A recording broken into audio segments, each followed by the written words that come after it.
কেন? আরে আজ ভ্যালেন্টাইন্স ডে তো। ওরে পাগল, বাবা দেখে নিলে ভ্যালেন্টাইন্স ডেটাই আমাদের শেষ ডে হয়ে যাবে।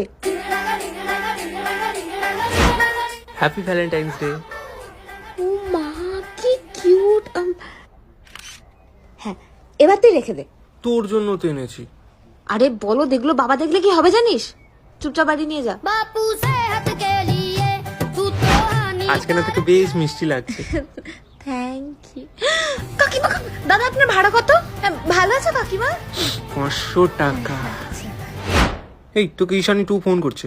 ও রেখে দে, পরে কথা বলছি। ঈশানীর কটা নাম্বার 2 বলে সেভ করা? আরে হনুমান, বাড়িতে যাতে বাবা মা দেখে নেয় না, তাই ঈশানী 1টা তোর নামে সেভ করা।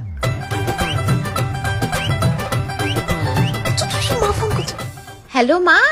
কোথায় রে তুই? হ্যাঁ একটু ঈশানীর সাথে বেরিয়েছি। কিন্তু ঈশান তো তোমার বাড়িতে ডাকতে এসছে, তাহলে ঈশানী না ঈশান?